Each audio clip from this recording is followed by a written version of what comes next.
Among the countless aspects of Israel's genocide in Gaza that are soaked in cruelty, it's the war on healthcare that has often most shocked the world, which is presumably why the BBC commissioned a documentary called Gaza Medics Under Fire.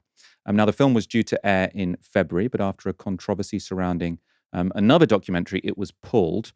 The film was then left in limbo for months, leading to accusations, including from veteran journalists, that the BBC was guilty of political censorship. Now, that film followed Palestinian doctors, and the production company released this statement in May. We gathered searing testimony from multiple Palestinian doctors and healthcare workers. We are desperate for a confirmed release date in order to be able to tell the surviving doctors and medics when their stories will be told. I suppose the thing that stands out, them saying the surviving medics. So many of the medics in the documentary were killed that they have to say the surviving medics. Anyway, today the BBC has confirmed the documentary has been shelved. The documentary makers have said at last, at least now we can, show it on something else, because the BBC had been sitting on it. They still owned the rights to it, but wouldn't show it. It's very disgraceful. While those Palestinian medics, though, are still waiting for their voices to be heard, Sky News has released its own film following two British doctors working in Gaza. It contains, I have to say, very distressing footage.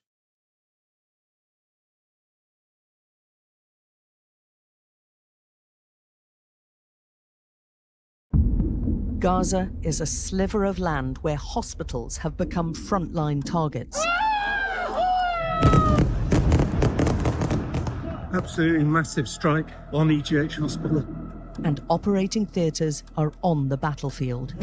Everyone is a target, everyone is fair game. Doctors, children. In this film, two British surgeons recorded their first-hand experiences over a 3-week period. The emaciated bodies lying on the operating table. Dr. Tom Potokar, a burns and reconstructive specialist. This was so barbaric. And Dr. Victoria Rose, a plastic surgeon, are both driven by one motive. This is the little 10-year-old boy whose ankle got blown off. Saving lives. What they witnessed demands to be shown. What they witnessed demands to be shown. Now, it's hard not to read that, as pointed at decision makers at the BBC. The Sky film is called Doctors on the Front Line. I recommend you watch it in full. It covers in detail Israel's bombing of the European hospital in Gaza in May. This is the part, though, which I found most powerful and most distressing. The complete Israeli blockade on aid is biting hard.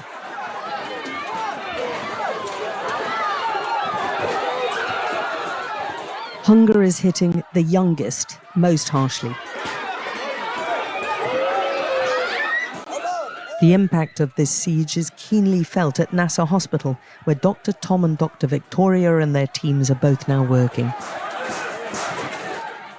They just brought me to the paediatric centre to have a look at some of the children. This guy's been brought in for malnutrition. So is this little guy.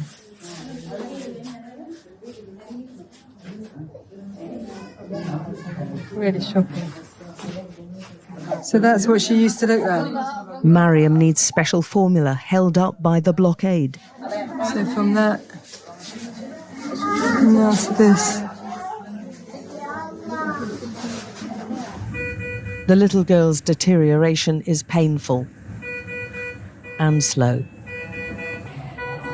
But there's very little anyone can do.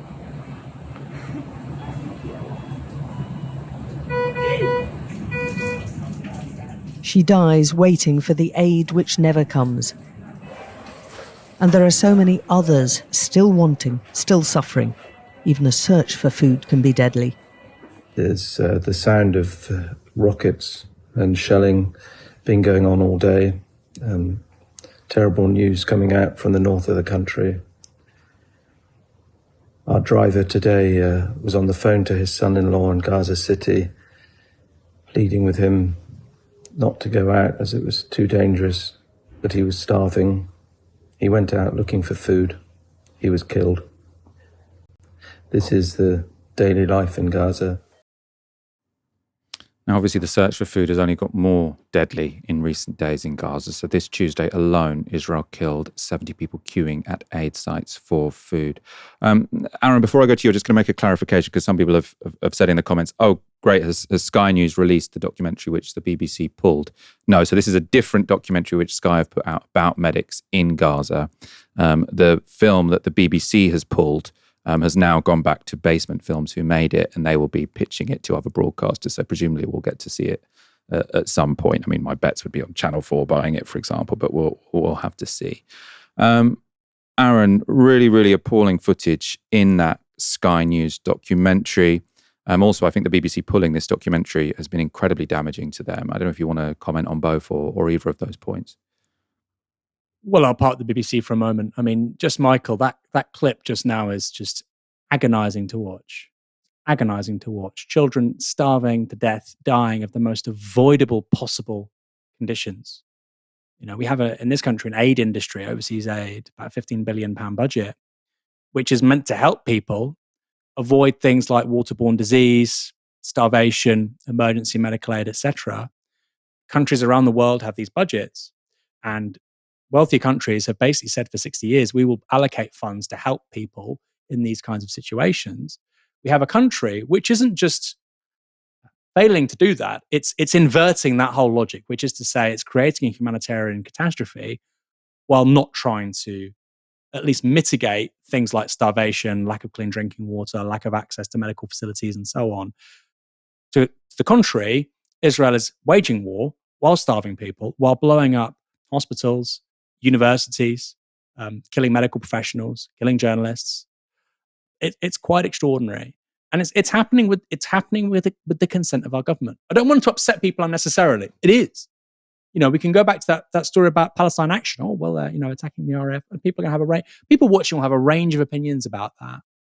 But I think even somebody who's critical of that would look at the clip we just saw, and they could say, well, if they're being honest with themselves, I can understand why somebody would be moved to be so angry. So angry. They're killing children, Michael, for no reason. 16,000 children been killed. 16,000 children been killed. And that is why hundreds of millions of people around the world, maybe billions, are cheering on Iran and the Iran-Israel confrontation. I personally think it's awful if civilians anywhere die. But there are people, you go on TikTok, there are videos with 1 million likes of missiles hitting downtown Tel Aviv. And that is not a normal response. People don't want to see civilians hurt, but they see the immense misery being inflicted by Israel and the IDF on Gaza, and that's then the outlet. And I think that's entirely predictable. I mean, that doesn't require any further explanation from me. I think that's quite obviously how people are going to respond, particularly with children. I mean, it's just extraordinary, Michael. And as I said a while ago, Israel is storing up such immense problems for itself in the future with this. It has no support with people under, say, 16, none. And when the boomers leave politics in the West, and we have to be frank, Israel depends on the United States for its very survival. When that cohort of people go, they're in big trouble. You know, whether or not Zoran Mamdani wins the Democratic nomination to be the mayor of New York City, and basically will then become mayor because it's a Democratic city, whether or not he wins, it's quite extraordinary that somebody whose BDS is within the margin of error of winning the Democratic nomination for the mayor of New York. That's the future of politics. That is the future of politics. And it's only being locked in with every single child that dies in Gaza, and increasingly Iran, Lebanon. With every single child that dies, you are locking in that future of disdain and hatred for Israel by people overseas. I don't know how else you're going to describe it. Now, people can call me anti-Semitic for saying that. I'm not dressing this up in some intellectual Zionism, anti-Zionism. Most people are watching things like that on their phones every day, and they say, I don't like kids being killed. One country is doing it. I've got no time for them. We certainly shouldn't be arming them. We certainly shouldn't be defending them. You know, the Royal Air Force will be recruited into a defensive Israeli airspace soon because they're running out of interceptor missiles. Because Iran still has a couple of thousand ballistic missiles left, and it's going to keep on going. And the Israelis will run out of interceptor missiles, and then we will have the RAF in the skies above Israel, keeping Israel safe, while it does that to Gaza. No serious percentage of people in this country thinks that's right. And that is going to bite Labour as the party of government very, very, very badly. in the local elections and regional elections and various devolved assembly elections, Scottish Parliament and Welsh Assembly, going to butt them very badly next May because, they're basically giving the thumbs up to all of that.